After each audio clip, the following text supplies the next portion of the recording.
Kalau menurut Alkitab pada umumnya, memang Yesus mati disalib. Tetapi ada kitab yang beda dengan yang lain. Itulah Injil Barnabas. Injil Barnabas jelas menerangkan mulai siapa yang ditangkap itu, yang kemudian disiksa dan sebagainya itu, dia sebenarnya adalah Yudas Iskariot. Termasuk yang disalib adalah Yudas Iskariot. Makanya Injil Barnabas ini tidak boleh dibaca oleh umat Nasrani, karena beda dengan Injil pada umumnya. Nah, kita tidak berdasar Injil Barnabas, wong kita orang Islam kok. Tapi perlu kita jadikan perbandingan. Haleluya, salam jumpa kembali dengan saya di hari yang diberkati ini. Semoga kita semua sehat-sehat selalu di dalam Tuhan kita Yesus Kristus.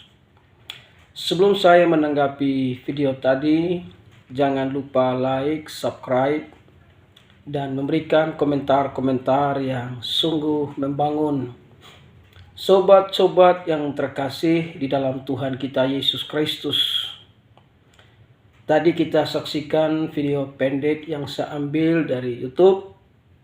Ada seorang bapak ini berusaha membenarkan pola pikirnya berdasarkan keyakinannya, sehingga dia terus mencari-cari celah, mencari-cari kesalahan Alkitabnya orang Kristen berdasarkan Injil Barnabas.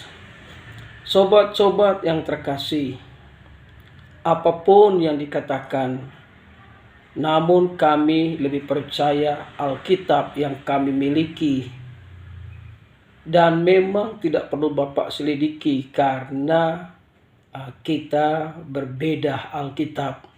Isinya juga pasti berbeda. Kenapa berbeda? Karena Isa di dalam Al-Quran itu bukan Yesus Kristus. Sementara Alkitab bicara tentang Yesus Kristus. Dua pribadi yang tidak sama. Isa dalam Al-Quran itu seorang nabi. Namun di dalam Alkitab, Yesus Kristus yang kami sembah, yang kami percaya, itu datang dari sorga. Dia adalah pemilik kekekalan, firman Allah yang hidup. Jadi apapun yang Bapak katakan, itu akan menunjukkan kebohongan yang semakin nampak. Kenapa? Karena Bapak coba mengkaitkan Alkitab dengan Injil Barnabas. Kenapa kami tidak percaya Injil Barnabas? Karena Injil Barnabas tidak percaya karya keselamatan yang dilakukan oleh Yesus Kristus. Sehingga penulisannya itu membohongi publik bahwa yang disalibkan itu Yudas, bukan Yesus Kristus. Padahal di dalam Alkitab sangat jelas bahwa Yudas mengkhianati Yesus. Di dalam Matius 26 ayat yang ke-14 dengan perikop Yudas mengkhianati Yesus. Kemudian pergilah seorang dari ke-12 murid itu yang bernama Yudas Iskariot kepada imam-imam kepala. Jadi Yudas Iskariot inilah seorang yang menjual Tuhan Yesus. Bagaimana dia yang disalibkan? Jadi jelas-jelas Alkitab mengatakan yang disalibkan itu Yesus Kristus, bukan Yudas.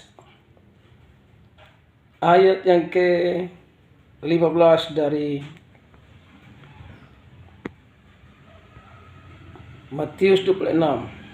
Ia berkata, apa yang hendak kamu berikan kepadaku, supaya aku menyerahkan dia kepada kamu?